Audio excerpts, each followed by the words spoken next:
안녕하세요. 가야대학교 초등특수교육과 여러분. 정서행동 장애를 맡은 윤혜진입니다. 이제 오늘은 이제 2주차 수업에 들어가는데요.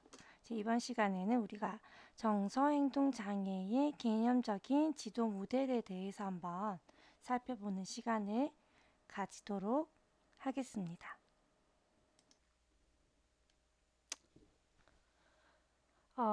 이 장에서는 신체 생리적 모델과 정신역동적 그리고 행동주의적, 인지주의적, 생태학적 모델로 나누어서 살펴볼 수 있겠습니다. 정서행동 장애를 바라보는 견해나 모델은 우리가 얘기하는 색 안경과도 같습니다. 빨간 안경을 쓰면 세상이 모두 빨갛게 보이고 파란색 안경을 쓰면 세상이 모두 어떻게 보이겠죠? 파랗게 보이겠죠. 모델이나 이론은 복잡한 현상을 해석하고 분석하는데 매우 유용하게 쓰이지만 우리가 정서, 행동 장애를 설명하기 위해 특정 모델을 취하면 다른 모델이 제시하는 측면을 간과하기 쉬운 단점이 발생합니다. 최근 정서행동 장애에서는 아동기와 청소년기, 그리고 성인기로 나눠 나타나는 정서행동 문제를 여러 모델로 통합하여 설명하려는 시도가 나타나고 있습니다. 이렇듯 각 모델별로의 중요성도 있겠지만 그 모델에서 놓치기 쉬운 부분을 다른 모델과 함께 통합하여 살펴보는 게 중요한데요. 먼저 이번 교시에는 신체 생리적 모델과 정신 역동적 모델에 대해서 기본적인 견해, 요인, 그리고 진단 평가에 대해서 살펴보도록 하겠습니다.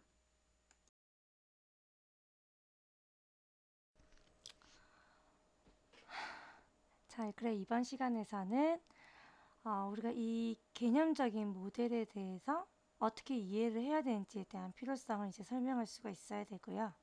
또 그리고 우리가 이 정서행동 장애에 대한 개념적인 이제 기본 이런 모델들에 대한 기본 관점에 대해서도 이제 우리가 이제 알아야 될 거예요.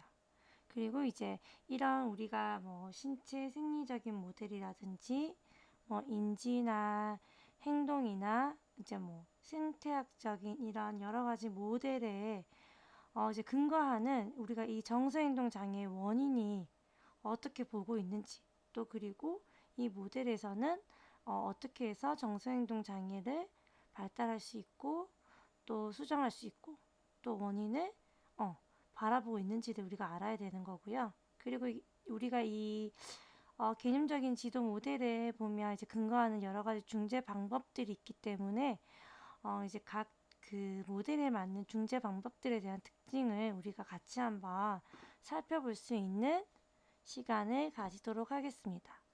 1차 시에서는 일단 먼저 우리가 신체 생리적 모델 그리고 정신 역동적 모델에 대해서 먼저 한번 살펴보고요. 이제 2차 시, 3차 시에는 행동과 인지 그리고 생태학적인 부분으로 나눠서 살펴보는 시간을 가지도록 하겠습니다.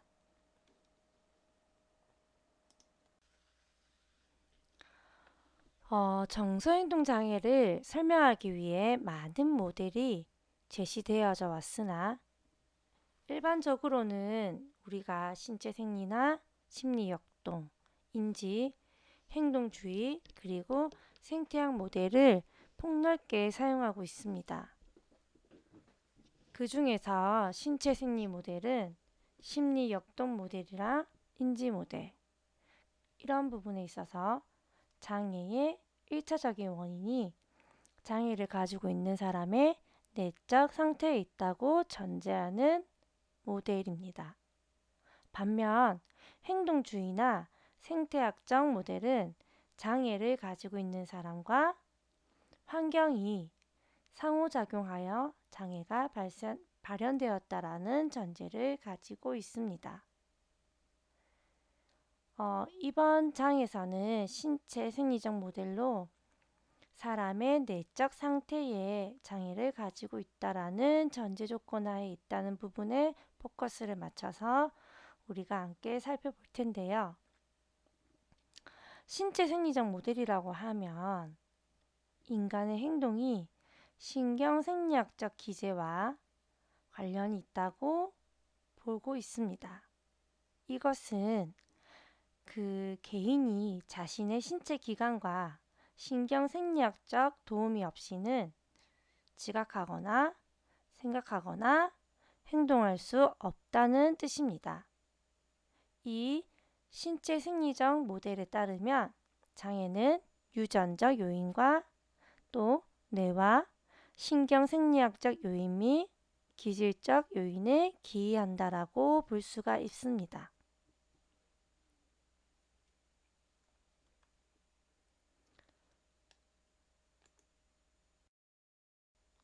그렇다면 우리가 신체 생리적 모델에서 기본적인 요인과 또 원인과 발달에 대해서 알아보아야 되는데요.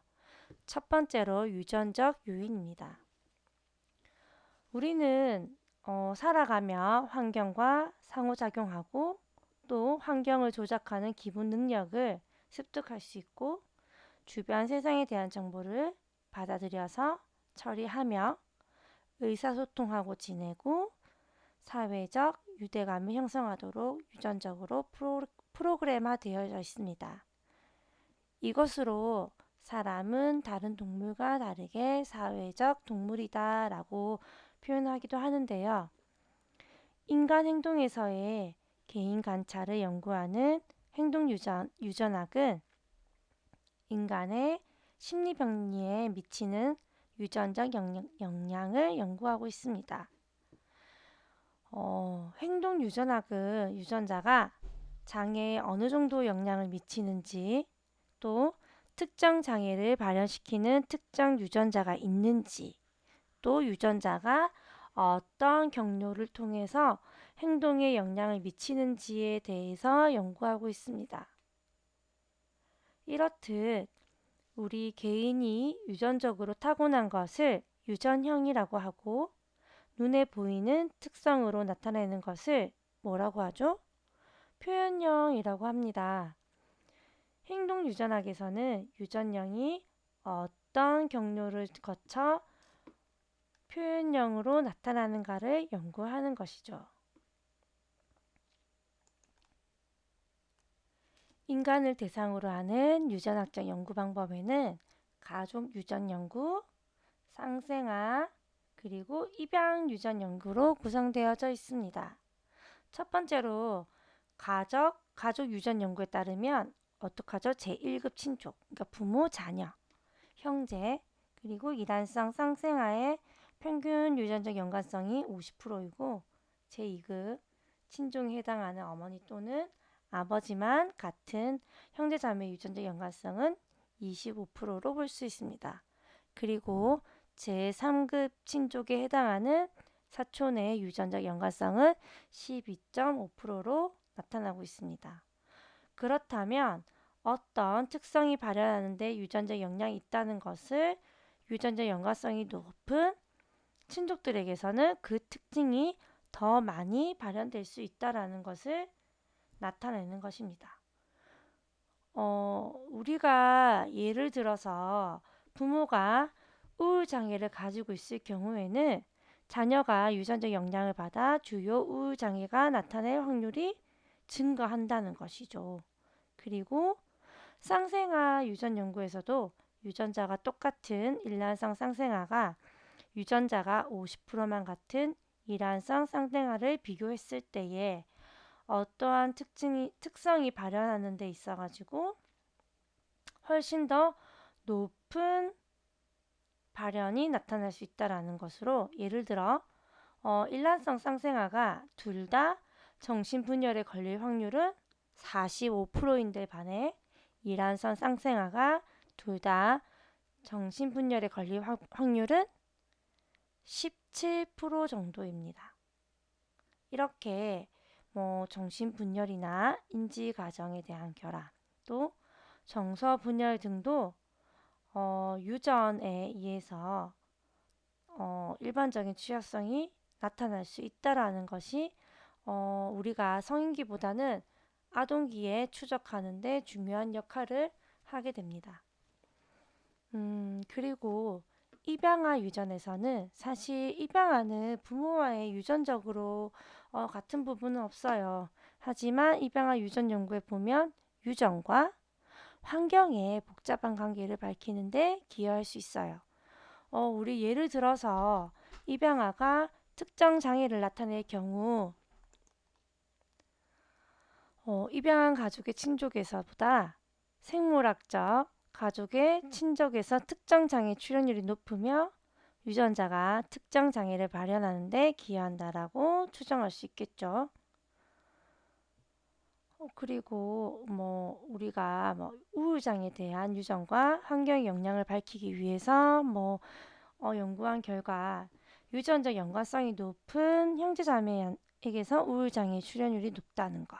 그리고 심각한 극단의 우울 증세는 유전적 연관이 전혀 없어도 같은 환경에서 스트레스를 경험하며 자란 형제자매에게 공통적으로 나타난다는 것을 밝힘으로써 우리가 입양아 유전 연구를 통해서 이런 주요한 부분을 밝힐 수가 있습니다. 이거를 우리가 이제 정리해서 말하자면 정서행동 장애의 원인은 가족 유전이나 상생아 그리고 입양아에서도 나타날 수 있다는 거죠.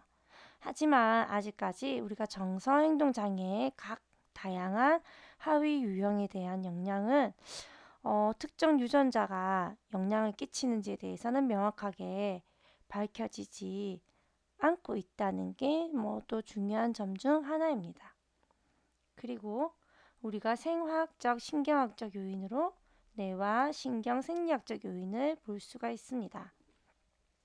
이러한 생화학적, 신경학적 요인은 우리가 이제 정서행동 장애 원인을 밝히기 위한 뇌의 연구로서 뇌의 구조적 이상과 역기능 및 신경 전달 물질이 어떻게 되는지에 대해서 포커스가 맞춰져 있습니다. 인간의 중추신경계는 뇌와 척수로 구성이 되어져 있는데요. 대뇌는 좌우의 대뇌 방구로 나눠져 있으며 뇌량이라고 불리는 신경섬유 다발들이 좌뇌 뇌방구와 우대 뇌방구를 연결하고 있습니다. 그리고 전두엽은 복잡한 사고를 담당하며 6세, 10세 및 청소년기에 급격하게 발달하게 됩니다. 대뇌 변형계는 뇌실을 둘러싸는 부분으로 겉은 대뇌 피질로 덮여져 있고요. 대뇌 변계의 해마는 편도체, 시상하부 등을 포함하며 이러한 부분에서 정서, 기억, 뇌분비계와 같은 자율신경계를 통한 생물활동 충돌을 조절하고 있습니다. 실제로 대뇌 변형계에 전기 자극을 가하게 되면 화를 내거나 무서워하는 정동 반응이 일어나며 해마에 전기 자극을 가하며 쾌감의 정동이 일어나므로 대뇌 변형계를 정동뇌라고 부르기도 한다. 또 우리가 대뇌 변형계의 편도체 부분에서는 전기 자극을 가하며 핥거나 빠는 등의 본능적인 행동이 일어나기도 하는데요. 대뇌 변형계는 정동과 본능적 행동을 통합하는 시상하부를 조절하는데 대뇌 변형계에 충격이 가해져 시상하부의 기능이 항진되면 자율신경계를 거쳐 그 지배하에 내장 기능에 이상이 생기게 됩니다.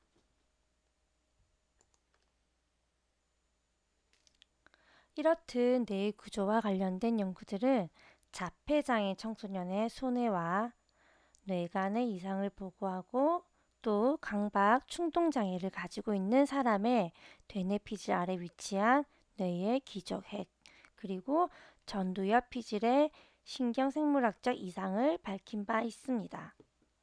또한 모든 연령의 정신분열증 환자의 뇌의 구조에 이상이 있으며 전두엽, 소뇌, 측두엽, 대뇌 변형계, 관내 등의 크기가 작아서 신경생리학적인 결함을 초래한다는 보고도 있습니다.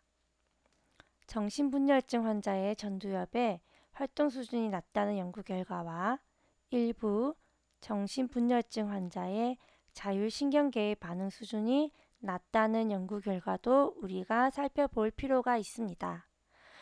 이렇게 현재까지 진행된 연구를 종합하여 보면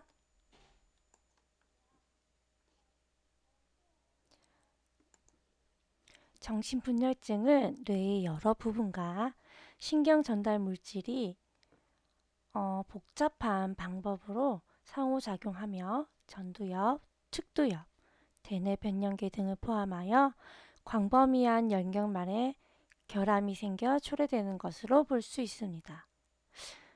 신경 단위인 유련의 크기와 모양은 다양하지만 수상돌기세포체와 쭉색돌기로 구성이 되어 있습니다. 이렇게 뉴런과 뉴런 사이의 의사소통은 신경세포와 신경세포 사이의 작은 틈인 시냅스에서 일어나는데요. 신경 전달 물질은 신경 자극을 뉴런에서 뉴런으로 전달하는 화학 물질입니다. 이런 신경 전달 물질이 신경정막 부근에 있는 시냅스 과립 속에 고농도로 축적되어 있는데 신경으로부터의 정기적 자극이 신경 섬유를 지나 신경 종말부에 이르면 시냅스 과립은 신경 전달 물질을 시냅스 틈에 방출하게 됩니다. 이렇게 시냅스 틈에 방출된 신경 전달 물질은 시냅스 후막에 있는 수용체와 결합하고 시냅스 후막의 전이를 발생시켜 흥분을 전도하게 됩니다. 우리가 계속해서 정신분열증에 신경 전달 물질인 도파민이 어떻게 영향을 미치는가에 대해서 연구가 많이 진행되어져 왔는데요. 전두엽과 측두엽 부분과 관련이 있는 도파민과 또 신경 전달 체계 간의 불균형이 초래되면 정신분열이 발현될 수 있다라고 추정되고는 있지만 도파민이 정신분열에 어떠한 역할을 하는지에 대해서는 아직 밝혀지지 않고 있습니다. 우울장애의 생화학적 연구들은 노르에피네프린, 세로토닌, 아세틸콜린 등의 신경 전달 물질에 포커스가 맞춰져 있고요. 요즘의 연구에서는 단순히 신경 전달 물질의 양이 부적절하여 우울장애가 초래하는 것이 아닌 신경 전달 물질 체계와 또 수용기 간의 복잡한 상호작용에 따라 우울장애가 초래한다라고 주장하고 있습니다. 성인기 우울장애와 달리 청소년기 우울장애의 경우에는 코르티솔이라는 그런 호르몬이 과다하게 분비되는 반면에 경도의 청소년기 우울장애는 코르티솔의 생산이 부족하다는 연구도 있기 때문에 같은 우울장애라도 발달 단계나 장애의 정도에 따라서 다른 신경생리학적 양상이 나타날 수 있다는 것도 연구를 통해서 밝혀지고 있고요. 또 성별 간의 차이를 검증하기 위한 연구도 지금 활발하게 진행되고 있는데 신경생리학적으로 여성이 남성보다 정서적 자극에 더 민감하게 반응하고 있다라고 보고되고 있습니다. 이렇게 정서행동장애의 원인을 밝히기 위해서 수행되고 있는 뇌와 신경생리학적 요인에 관련된 연구들은 뇌의 구조적 이상과 신경 전달 체계의 불균형이 특정 장애를 초래할 수 있다는 것을 밝히는데 많은 결과를 나타내었는데요. 하지만 정서행동 장애의 각 하위 유형과 관련된 뇌의 구조적 이상과 신경 전달 체계의 불균형이 또 발달 단계별로 또 장애 정도별로 어떻게 나타나는지는 아직 명확하게 밝혀지지 않고 있습니다. 자, 여기서 이제 마지막으로 기질적 요인을 살펴볼 텐데요. 기질이라는 말은 기본적인 성향 또는 질병 소실을 의미하는 말입니다. 아이들이 보이는 9가지 유형의 행동 측면에서 기질을 정의해서 볼 수가 있는데요. 첫 번째, 활동 수준이 얼마나 활발한가. 두 번째, 섭식과 수면 등 생물학적 기능이 얼마나 규칙적인가. 세 번째, 새로운 자극이 주어졌을 때 긍정적인 반응을 보이며 접근하는지, 혹은 부정적인 반응을 보이며 행동이 위축되는가. 네 번째, 상황의 변화에 얼마나 잘 적응하는가. 다섯 번째, 반응을 유발하기 위한 자극의 수준이 얼마나 높은가.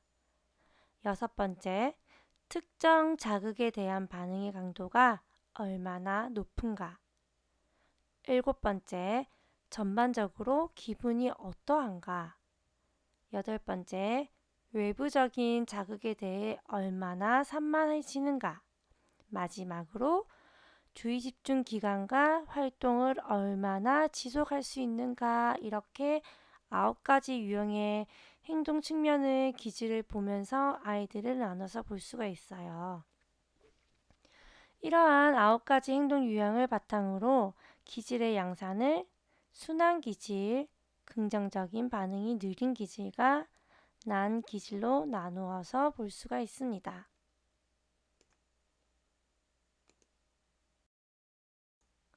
앞서 이런 기질에 대해서는 우리가 다음 장에서 또 자세하게 살펴보도록 할 거고요.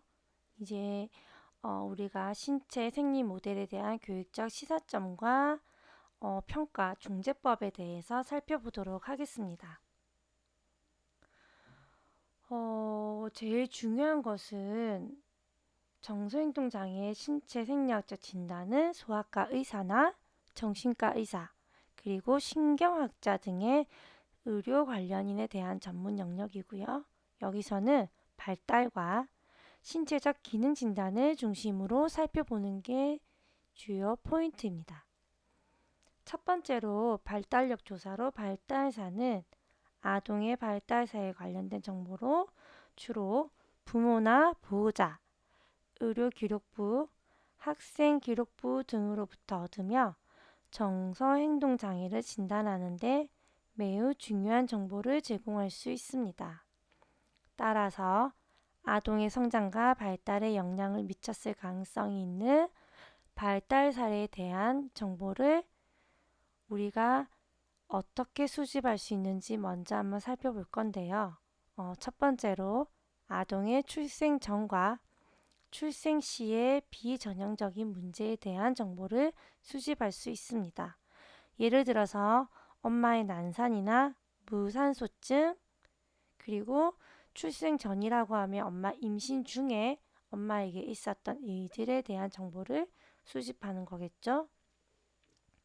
그리고 두 번째, 아동이 성장하면서 목 가누기, 앉기, 걷기, 말하기, 배변 훈련, 급식 훈련 등의 발달적 사건을 언제 시작하였는지, 또 얼마나 지속하고 있는지에 대해서 그 연령에 대한 정보를 수집하는 것입니다.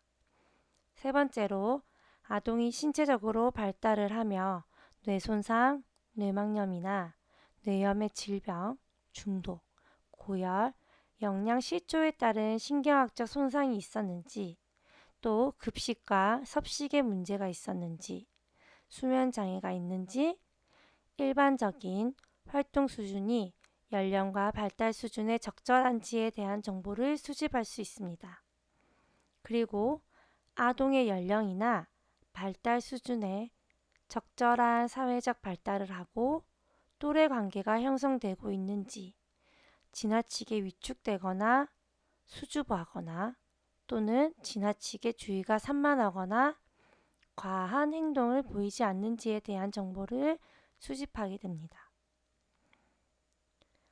그리고 아동이 천식, 알레르기, 당뇨, 심장 상태 등 특별한 약물을 투여할 만큼의 건강 상태가 악화된 적이 있는지에 대한 정보도 수집을 하게 되고요.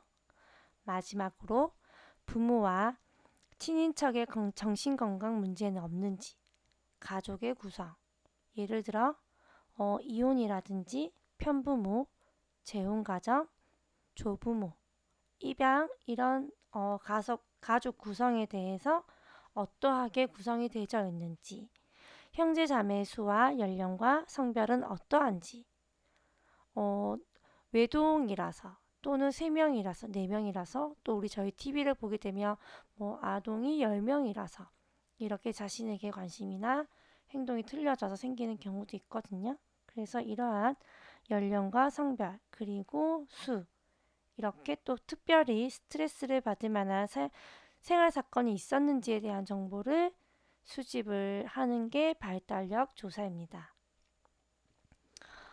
그리고 우리가 신체 기능 검사라고 하면 뭐 신체 검사, 신경학적 검사, 심리, 생리적 검사 등이 포함이 되는데요. 일반적인 신체 검사는 뭐 혈액이나 소변, 비만도 정도의 검사를 포함하고 있고요. 심리, 생리적 진단은 각성 수준이나 관련된 불안장애가 의심이 될 때 실시하면서 심박동수, 근육 긴장도, 호흡률 등의 정보를 수집하게 됩니다. 그리고 신경학적 진단 같은 경우에는 미세 내역 기능, 뇌 손상 등의 문제를 진단하기 위한 것으로 신경학자가 담당하여 검사를 진행하게 됩니다. 이러한 표준화된 신경학적 검사는 정신적 기민성, 협응, 운동 기능, 감각 변별 및 신경 보전 영역 기능을 포함하게 됩니다. 이러한 신경 심리학적 평가를 통해서 얻어진 정보에 의해서 뇌의 기능을 직접 또는 간접적으로 진단할 수가 있고요. 지금 가장 폭넓게 사용되고 있는 신경 심리학 평가 도구로는 아동용 할스테드 라이탄 신경 심리학 검사, 또 아동용 루리아 네브라스카 신경 심리학 검사 등이 있습니다. 인지나 적용 능력을 평가하는 포괄적인 신경학적 검사인 할스테드 라이탄 검사는 언어, 비언어적 지능, 또 개념 형성, 표현 언어 및 수용 언어, 청지각, 시지각, 기억, 지각 운동 속도, 공간 관계 등에 관련된 하위 검사로 구성이 되어져 있고요. 또 루리아 네브라스카 검사는 아동의 반응의 정확도, 속도, 질, 시간 경과, 시도 횟수 및 반응 수 등에 대해서 평가를 할 수가 있습니다. 자, 그럼 신체 생리적 모델에 대한 중대법도 우리가 살펴볼 수가 있는데요. 중재법에서 가장 많이 사용되고 있는 부분은 아무래도 약물 치료와 식이요법이 많이 사용이 되고 있어요.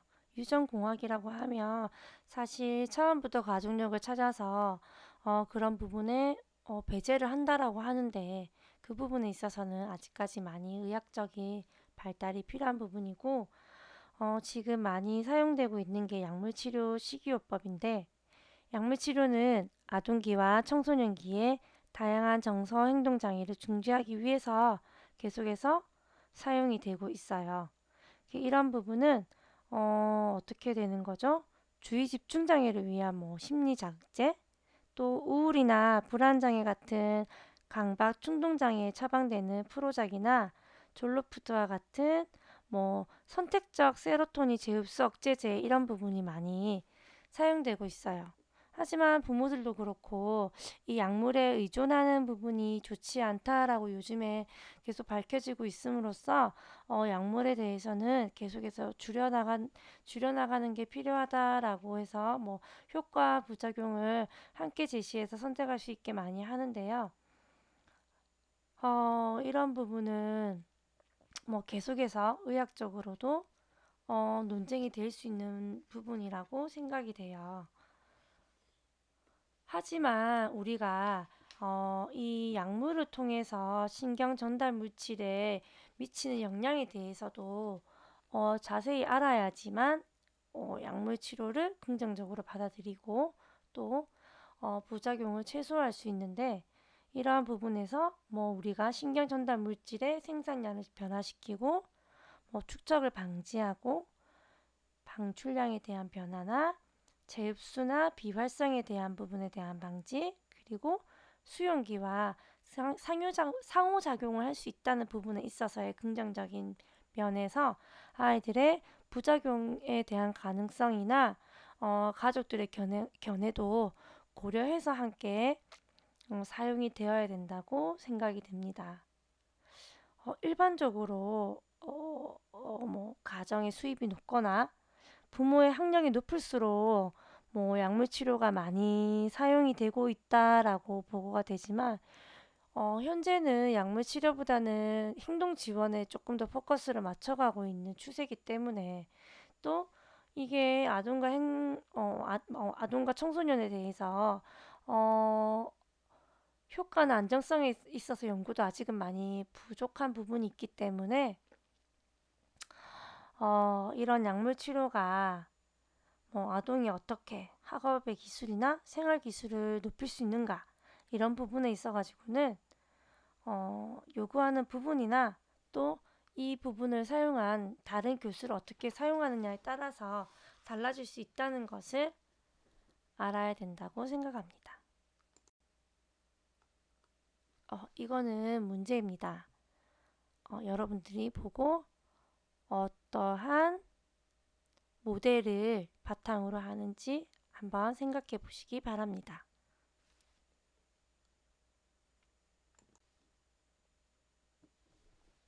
자, 두 번째로는 정신역동적 모델입니다. 정신역동적 모델을 심리역동적 모델이라고도 하는데요. 이것은 아동이 정서적인 문제와 충족되지 않은 욕구 때문에 불안해한다는 것으로 근거를 하게 됩니다. 그래서 아동의 내적 갈등을 해결하여 건강한 심리적 기능을 촉진하고 발달하도록 돕는 게 목적이고요. 이러한 정신역동적 모델의 이론은 어떻죠? 프로이드 그리고 허니와 에릭 칼슨이 지지하는 정신분석적 견해와 메슬로우가 지지하는 인본주의적 견해가 많이 들어가 있습니다. 표현을 하고 있는 것입니다.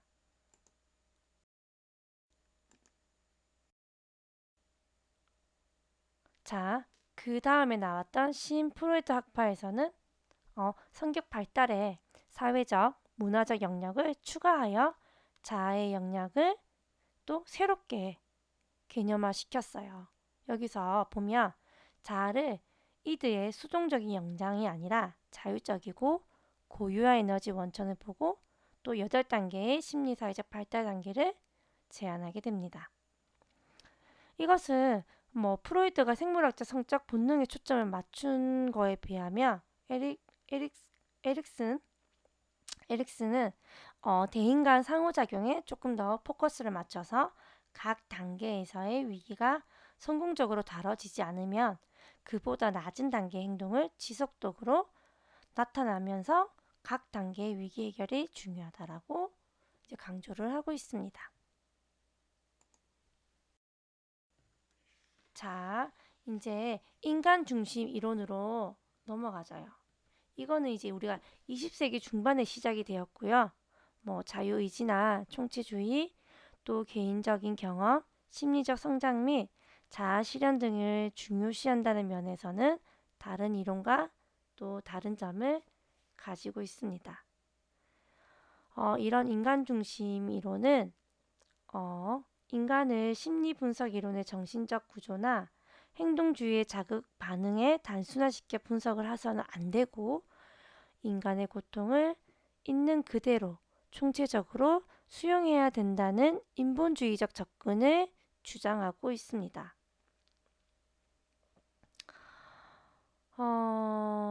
이거는 또 어떻게 보고 있냐면 인간이 사회로부터 부정적인 경험이나 좌절을 피할 수 있다면 인간은 본능적으로 선하기 때문에 자신의 잠재력을 활성화시킬 수 있다라고 가정을 하고 있어요.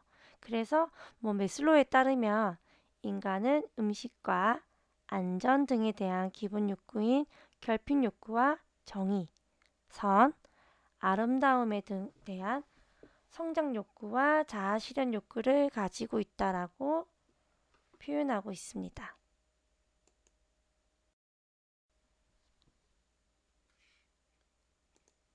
자, 그럼 정신 역동적 모델의 원인에 대해서 지금까지 우리가 살펴봤는데요.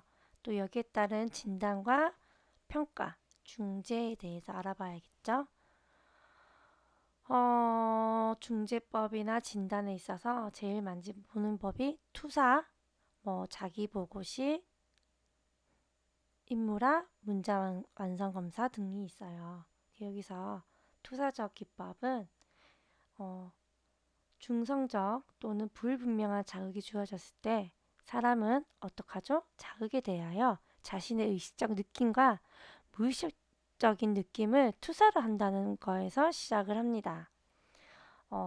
아동이 자신의 인지적 틀을 자료에 쏟아놓으면서 자신과 세상과 미래에 대한 자신의 생각과 느낌, 태도 등을 드러낸다라고 하는 거예요.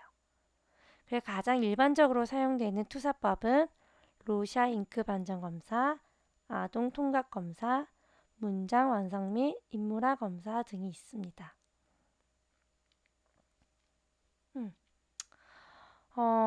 각 검사를 조금만 알아보자고 하면 로샤 잉크 반점 검사는 대칭적 잉크 반점이 있는 10장의 카드를 보여주고 이제 피검자라서 보이는 것을 자발적으로 표현하게 하는 거고요.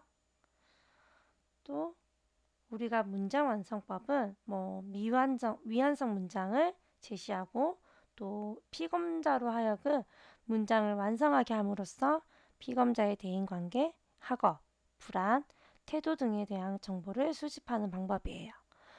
한번 이거는 여러분들과 한번 같이 해보도록 하겠습니다. 그리고 자기보고식 검사 같은 경우에는 아동이 자신과 세상 그리고 미래를 어떻게 지각하고 있는지에 대한 정보를 얻기 위해서 되고 있는 부분이에요. 이런 부분에서는 학교에서 지위나 신체적인 외모, 불안, 인기 이런 영역에 있어서 80여 개 문항을 아동이 네, 아니요로 응답하도록 하여서 볼 수 있게끔 하는 겁니다. 여기서 우리가 정신역동적 모대 중재법은 제일 많이 하고 있는 게 심리치료, 음악, 미술, 놀이 등에 대한 심리치료, 인간중심 교육, 서비스 학습 프로그램이나 치료적 환경, 또 생활공간 면접, 현실치료, 정서교육 등으로 나눠볼 수 있는데요. 심리치료가 인지행동치료와 구분된 특징이 있어요. 기본적으로. 그게 어떤 거냐면, 심리치료사는 일단 내3자의 감정이나 정서 표현에 포커스를 두고요. 심리치료사는 내3자의 행위, 사고, 감정, 경험의 패턴을 먼저 파악을 하게 돼요. 그리고 내3자의 과거 경험이나 대인관계 및 치료적 관계를 중요시하고 또 내3자의 소망, 꿈, 환상 등을 탐색할 수 있게 하는 게 다른 점입니다. 심리치료에서 치료자는 내3자의 감정을 비추는 거울처럼 어떻게 해야 되죠? 내면 상태가 투사될 수 있도록 되게 중립적으로 행동을 해야 되고요. 또 정신병리로 나타나는 무의식적인 갈등을 인식하고 능동적으로 조절을 할 수 있도록 도와주는 역할이 되게 중요합니다. 그리고 인간중심 교육은 우리가 왜 인본주의적 중재라고 하는데 이것은 학교를 학업적인 기술 습득보다는 행복하고 잘 적응된 개인의 발달이 일어나는 곳으로 간주를 하여서 그 안에서 아이들이 집단에 대한 소속감을 느끼고 또 그 안에서의 개인의 중요성을 강조하고 있다는 게 인간 중심 교육의 한 부분입니다. 그래서 아동이 자아 존중감을 가지기 위해서는 어떻게 해야 되죠? 투쟁을 하지 않고도 지혜롭게 결정하고 책임감이 뒤따르는 독립성을 습득할 수 있게끔 해주어야 되며 또 우리가 다른 사람을 지배할 수 있는 힘을 길러야 된다라고도 표현을 해요. 그래서 아동이 자아 존중감을 가지기 위해서는 다른 사람을 배려하고 자신을 용기 있게 내어주는 이타심을 배우는 게 바로 인간 중심 교육의 덕이라고 가르치는 겁니다.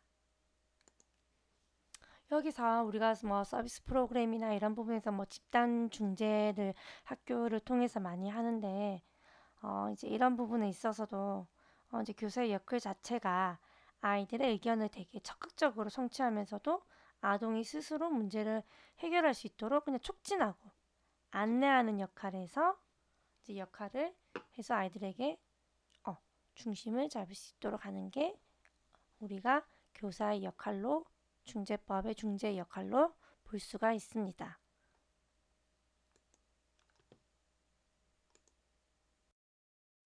자, 앞서 말했던 문장 완성 검사입니다.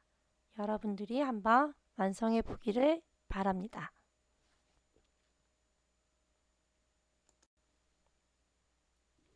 자, 문제입니다. 다음을 읽고 어떠한 모델에 대한 또 어떠한 중재와 얘기인지 한번 살펴보도록 하겠습니다.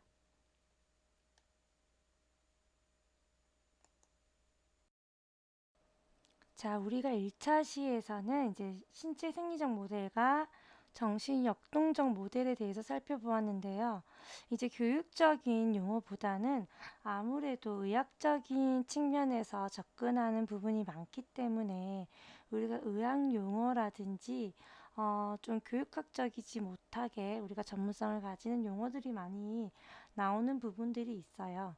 또 이렇게 신체 생리적 모델을 바라보는 관점은 물론 교육적인 우리가 특수교사 로서의 바라봐야 되는 관점도 있지만 이제 정수행동이라고 하면 이제 병원과 함께 우리가 연계를 해야 되는 부분이 많기 때문에 이런 의학적인 부분에서 또 우리가 협력해서 어떻게 해야 되는 부분인지에 대해서 좀 살펴볼 수 있는 시간이었던 것 같아요. 이제 이렇게 1차 시를 마치고 이제 2차 시에서는 또 어떤 모델이죠? 우리가 행동주의적 모델에 대해서 한번 알아보는 시간을 가지도록 하겠습니다. 감사합니다.